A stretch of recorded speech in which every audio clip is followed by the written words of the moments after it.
स्वस्ति श्री गणेशाय नमः।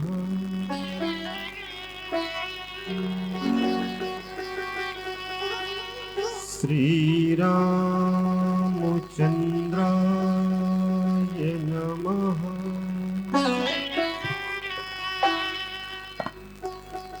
श्री रामभद्राय नमः।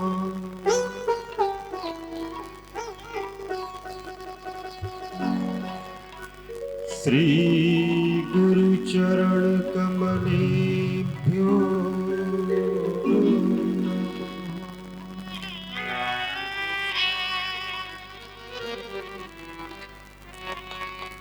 गजाननं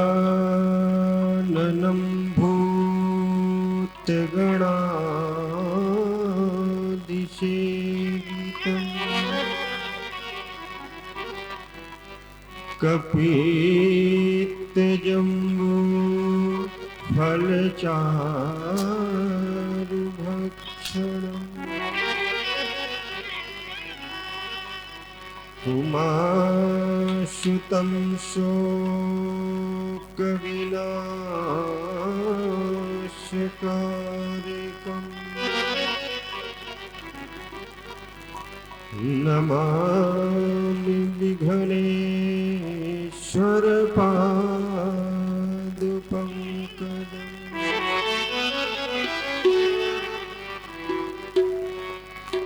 लोकाभिरामं रणरङ्गधीरम्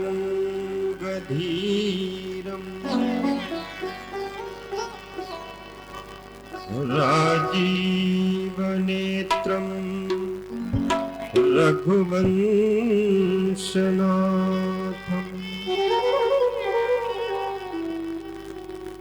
कारुण्यरूपं करुणाकरन्तम्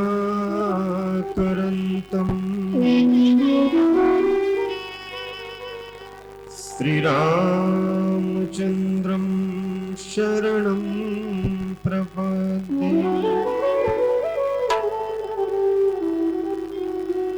नीलाम्भुजश्यामलकोमलाङ्गम्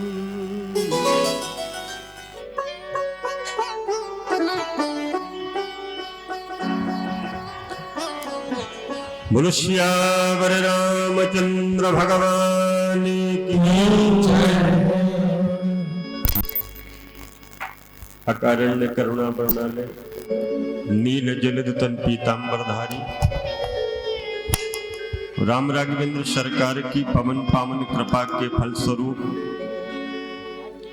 हम सभी लोग सद्भावना चैरिटेबल ट्रस्ट के तत्वावधान में कली पावनावतार बाबा तुलसी की दिव्य उस आनंद को प्राप्त करने वाली मंगलमयी श्री राम कथा महामहोत्सव में अपने आप को, अपने मन को, अपने तन को और अपने धन को सभी को पवित्र कर रहे हैं। मन से यही आनंद है कि भगवान अवध में 22 जनवरी को पधार रहे हैं। मन हमारा वहीं रखा हुआ है। तन से कितने अच्छे से कार्य को हम करें, भगवान के भजन को करें, भगवान के उस स्थान पे जाएं तो कैसे जाएं। धन के माध्यम से सभी ने कुछ न कुछ सहयोग जरूर दिया है, क्योंकि जिस समय घर घर जाकर के राम के भक्त दरवाजे दरवाजे जाकर के कि भाई तेरे पास जो धन है ये तेरा धन पवित्र कैसे हो। प्रत्येक व्यक्ति के पास में जो धन है वह व्यक्ति उस धन को किस तरह से अर्जित कर रहा है, कैसे उसके पास में आ रहा है? शुद्ध धन आ रहा है या अशुद्ध आ रहा है? तो किसी न किसी रूप में उस धन का कुछ परसेंट राम के कार्य में, राम मंदिर में सभी लोगों ने सहयोग भी दिया। मन, तन और धन सभी से सहयोग किया। और आज वो सुंदर समय बहुत नजदीक है जब राम लला की दिव्य मनमोहक स्वरूप उस गर्भगृह में प्रतिष्ठित होगा और हम सभी लोग अपने आप को अतिशय बड़भागी मानेंगे। देश ही नहीं, विदेश में भी बैठे हुए जो भारतीय हैं उनके हृदय में भी यही लगन है, यही प्रेम है, यही उत्साह है कि जब राम लला वहां पर विराजमान होंगे और मैं भारत की उस भूमि पर जाऊंगा तो निश्चित रूप से एक बार अवध में जाकर के उस अवध की जो रज है उस रज को अपने मस्तक पर जरूर धारण करूंगा। सद्भावना चैरिटेबल ट्रस्ट जो कि निरंतर भगवान के इस सुंदर आयोजन को कराने में तत्पर है, लगे हुए हैं। पूरे ही जो परिवार है इसका सदस्य है। आज इन्हीं की तरफ से दूसरे दिन का राम कथा का जो पूजन हुआ है वो दूसरे दिन के यजमान हैं बीना शर्मा और जतिन शर्मा जी। देखिए, धन के 3 कारण बताए गए हैं। पहला, धन का आप उपयोग करिएगा तो धन का उपयोग करना बताया गया है दान, पहला। दूसरा, उसका उपाय कारण बताया गया है उपभोग। और तीसरा, उसकी कोई गति नहीं, उसका तीसरा विनाश होता है। पहला है दान, दूसरा है उपभोग और तीसरी गति है उसकी विनाश। भगवत चिंतन में, भगवत आराधन में, भगवत पूजन में यज्ञ हो रहा हो, राम कथा है, भागवत कथा है, सुंदर सुंदर जो आयोजन होते हैं ना, इन आयोजनों में जितना भी आप खुल करके भगवान के उस कार्य में सहयोग कर सकते हैं, क्योंकि प्रथम गति तो दान की है और दान करने के बाद उसको गाना नहीं है, ढिढोरा नहीं पीटना है, डुग्गी नहीं मारना है कि अरे राम कथा हो रही तो मैंने इतना दे दिया। तेरी क्या क्षमता है, तू राम को कुछ दे सकता है, तू राम के लिए कुछ दे सकता है, तेरी क्या क्षमता है। यदि ठाकुर ने तुमको न दिया होता तो तुम कहां से देते प्यारे। जब ठाकुर ने दिया है तभी तो तुम दे रहे हो। अगर उस परमात्मा ने तुम्हारे ऊपर कृपा न की होती तो तुम कहां से दे पाते। तो आइए आज की हम मंगलमयी कथा में प्रवेश करें। भगवान राघव के उस सुंदर से मन को मोह लेने वाले, जिन भगवान की आंखें भी कोमल है, कमल की तरह है, जिन भगवान की मुस्कान भी कमल की तरह मंद मंद है, ऐसे राघव सरकार को वंदन करते हुए हम सभी लोग आगे की कथा में प्रवेश करें। दोनों हाथ उठाकर एक बार प्रेम से बोलिए श्री राम जय राम, जय जय राम, श्री राम जय राम, जय जय राम, श्री राम जय राम, जय जय राम। कल के पावन प्रसंग में हम सभी लोगों ने श्रवण किया भगवान के नाम संकीर्तन की महिमा। राम कथा कोई साधारण कहानी नहीं है। श्री राम कथा का मतलब है कि अपने जीवन को चलाने का जो भाव है, जो कथा है, राम कथा जगह जगह पर मानव मात्र को सीख प्रदान करती है कि हमको जगत में, समाज में, परिवार में, घर में अपने सगे संबंधियों से विषम परिस्थितियों में भी किस तरह से वार्ता के द्वारा अपने आप को चलाना चाहिए, ये है राम कथा।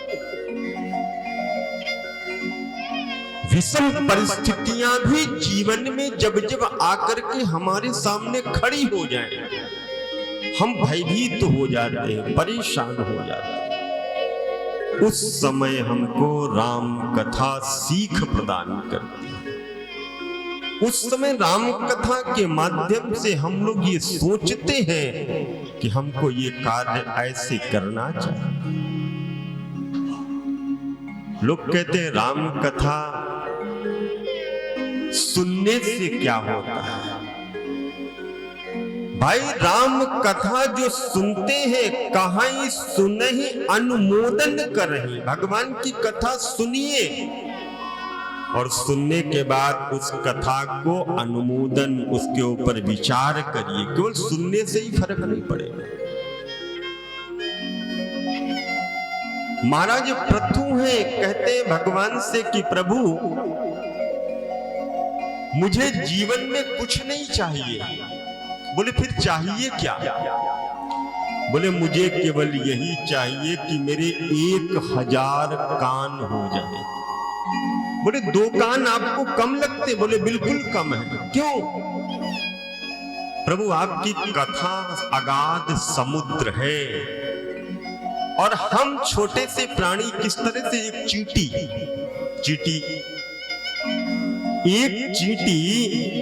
बड़े से बड़े हाथी को भी मृत्यु तक पहुंचा देती है। वही एक चींटी जिस तरह से समुद्र की थाह लेने का प्रयास करे, उसी तरह से हम जीव हैं। भगवान की राम कथा जो है ये समुद्र है और हम चींटी होकर के उनकी उस थाह को लेने का प्रयास करते हैं। तभी तो तथाकथित लोग ऐसा कह देते हैं ये राम कौन है? राम काल्पनिक है। राम के नाम को लेकर के वो लोग प्रश्न चिन्ह उठा देते हैं। अरे धिक्कार है तुम्हारे ऊपर जो तुम मर्यादा पुरुषोत्तम भगवान राम के ऊपर प्रश्न चिन्ह लगा रहे हो। तुम्हारी क्या क्षमता है? वही वो परमात्मा है। बिनु पग चलहि सुनहि बिनु काना, कर बिनु कर्म करहि विधि नाना। बिना पैरों के जो भगवान पर्वत के ऊपर चढ़ जाता है, बिना कानों के जो तुम्हारी भावनाओं को सुन लेता है, बिना आंखों के जो सब कुछ देखता है, उसको तुम कहते हो कि ये काल्पनिक है। तुमने समझा ही नहीं, तुमने जाना ही नहीं। पूज्य गुरुदेव को जब पूछा गया तो उन्होंने ऐसे ऐसे तथ्य दिए कि जिनको सुन करके पूरा ही पूरा वह समुदाय ऐसा कहने लगा, वास्तव में ये दिव्य महापुरुष जिन्होंने साक्ष्य दिए, जो प्रमाण दिए हैं, ये कोई साधारण प्रमाण और साक्ष्य नहीं। और आज वो समय दूर नहीं जो काल्पनिक कहने वाले लोग भी आज जय श्री राम का नारा बाहर न कहते हो, फिर भी उनके मंदिर में यही नाम गूंजता है, जय श्री राम, जय श्री राम, जय श्री राम। बाहर तो वो लोग दिखावे में नहीं कह सकते कि अगर मैं बाहर के लोगों को दिखा करके कहूंगा तो लोग कहेंगे देखो अभी कल तक ये राम के ऊपर उंगली उठा रहा था और आज हाथ उठा करके जय श्री राम कहते हुए चल रहा है। परंतु प्यारे जब वो एकांत में बैठता होगा ना तो निश्चित रूप से सोचता होगा ये उन्हीं राम की सत्ता है, ये उन्हीं राम की महिमा है, जिन राम की सत्ता और राम की महिमा के द्वारा हम और आप आज यहां पर बैठे हैं। बाबा तुलसी ने जिस समय राम कथा लिखी तो उन्होंने हनुमान जी का भी वंदन किया। हनुमान जी का वंदन किया। हनुमान जी का वंदन करने के बाद में विभीषण की वंदना, सुग्रीव की वंदना, नल की वंदना, नील की वंदना, बानर भालू जो थे सभी की तुलसी बाबा ने वंदना की। किसी को साधारण नहीं समझा, क्योंकि राम जी के काज को जो जो जीव करने के लिए तत्पर होते हैं, राम जी उनके जीवन में अपनी मंगल कृपा को बिखेर करके रखते हैं।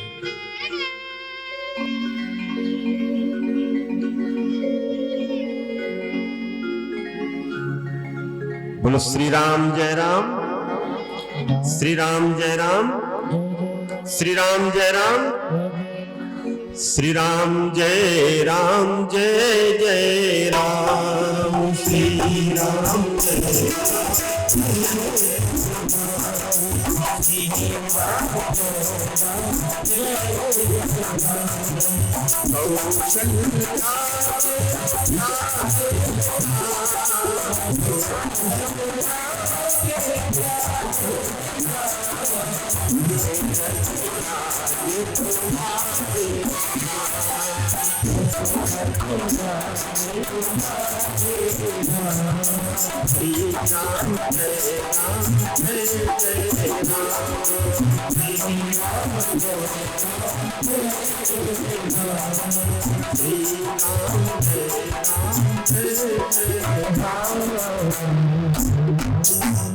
तो हनुमान जी की जिस समय वंदना की, सारे के सारे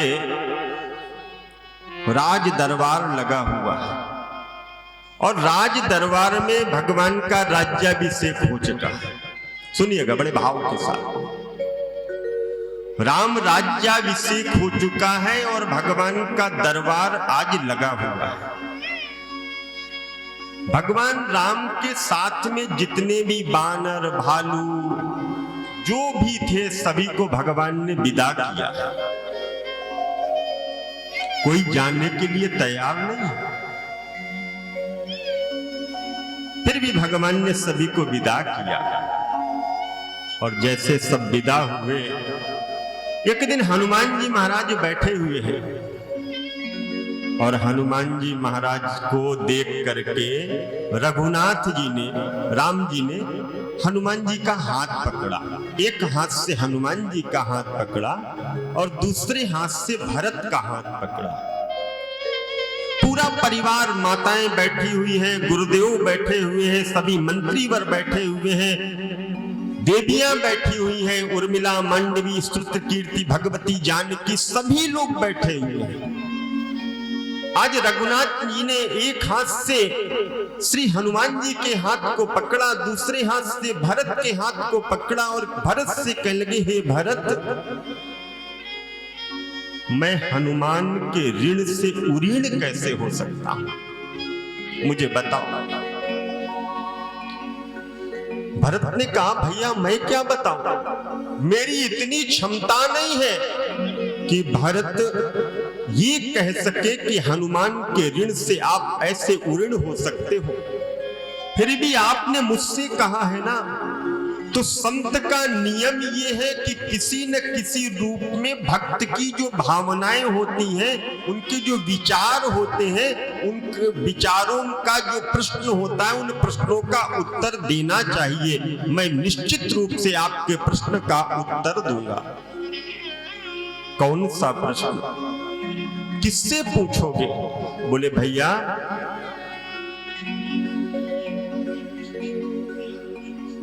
मैं यही बात पादुकाओं से पूछता हूं।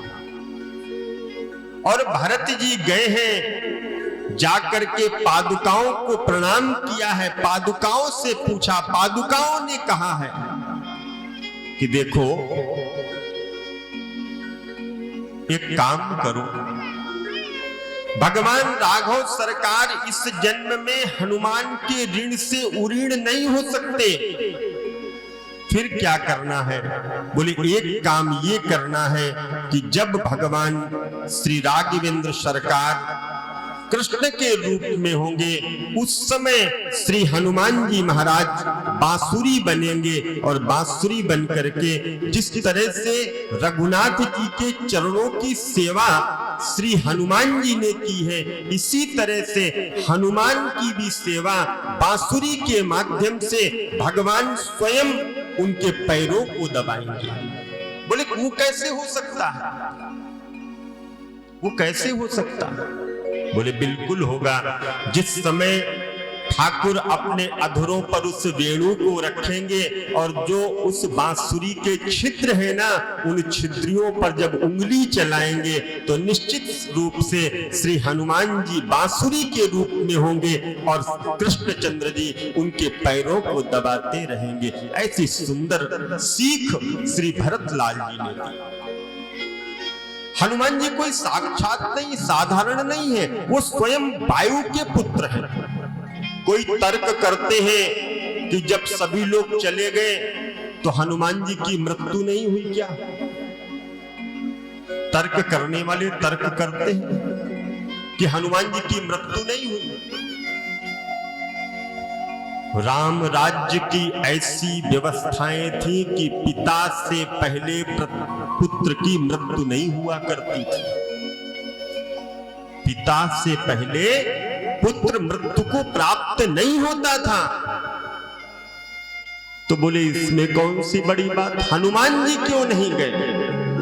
बोले हनुमान जी जिस दिन इस धरा से चले जाएंगे उस दिन यहां पर कोई नहीं रहेगा, क्योंकि हनुमान जी के जो पिता है वो कौन है, क्या नाम है उनका? बोलो। हाँ जी, पवन पुत्र। और जिस दिन हमारे जीवन से पवन चली जाएगी उस दिन कहने वाला कौन रहेगा और सुनने वाला कौन रहेगा? कोई रहेगा क्या? कोई आपसे प्रश्न कर पाएगा? आप उसका उत्तर दे पाओगे? कोई नहीं मिलेगा ऐसा। तो तथाकथित लोग कुछ ना कुछ उपाय बता करके अपनी भावनाओं को, अरे हमारी ऐसी भावना, अरे भाई तुम्हारे पिता ने तुमको बताया ये तुम्हारी माता है, ये तुम्हारे सगे संबंधी है, ये तुम्हारा घर है, ये तुम्हारा परिवार है, ये तुम्हारा व्यापार है। किसने बताया आपको? आपके पिता ने ही तो बताया ना। तो पिता की बात को मान करके आपको विश्वास करना पड़ता है। तो उसी तरह से जगत पिता परमात्मा स्वयं कहते हैं कि ये जितना भी जगत है ना, ये सब मेरे द्वारा ही बना है और मेरे द्वारा ही संपूर्ण भी हो जाता है। ऐसे भगवान के सुंदर अभिनय को आनंद के साथ हम सभी लोग गा रहे हैं। बहुत से लोग क्या करते हैं, देखी देखा करते हैं कि हमारे घर में, किसी के घर में ये हुआ तो हम भी अपने घर में ये करेंगे। देखना, देखी देखा, उसने ऐसा किया तो ऐसा हो गया, हम भी ऐसा करें तो ऐसा हो जाएगा, करते ना। पर वो देखी देखा बड़ा खराब हो जाता है, कभी कभी बहुत विनाश का कारण बन जाता है, विनाश का कारण। भगवान कृष्ण स्वयं कहते हैं कि अपने छोटे छोटे बालकों को बुलाते हैं और स्वयं कहते हैं कि देखो कभी भी ब्राह्मण का अपमान मत करना, ब्राह्मण का तिरस्कार मत करना। ब्राह्मण का जो हक है उस हक को यदि तुम खाओगे तो तुम ही नहीं, तुम्हारी 21 पीढ़ियां नरक में जाएंगी। ब्राह्मण के यदि हक को तुम अपना मान करके रख लेते हो, 7 पीढ़ी नहीं, 14 नहीं, तुम्हारी 21 पीढ़ियां भी नरक की ओर चली जाएंगी। ये ध्यान कर लेना। भगवान कृष्ण कहते स्वयं मेरे साथ में ये घटित हुआ। मैंने ब्राह्मण का अपमान किया और उस अपमान के कारण ही मुझे भी इस धराधाम से जाना पड़ा। पता है कथा आपको? किसी को कथा पता है? इतने लोग बैठे हो, बताओ जिसको पता हो हाथ। भगवान श्याम सुंदर एक बार दुर्वासा जी के पास में गए और दुर्वासा जी से कुछ विनोदाभास की बातें होने लगी। दुर्वासा ऋषि को थोड़ा सा क्रोध आ गया और क्रोध में आकर के कहने लगे, मैं तुमको श्राप देता हूं। श्याम सुंदर ने कहा, सरकार कौन सा श्राप दे रहे हो? बोले, मैं ब्राह्मण हूं, ब्राह्मण प्रसन्न हो जाए तो रंक को भी राजा बना देता है आशीर्वाद के माध्यम से, और ब्राह्मण यदि कुपित हो जाए तो जिसका सब कुछ होता है उसका संपूर्ण विनाश भी हो जाता है। तप बल विप्र करहि संघारा, तप के माध्यम से ब्राह्मण संहार भी कर देते। दुर्वासा जी महाराज ने कहा, मैं तुमको श्राप देता हूं। कौन सा श्राप? कहने लगे, जाओ, श्राप यही देता हूं कि तुम मेरे लिए तुरंत गरम गरम खीर लेकर के आओ।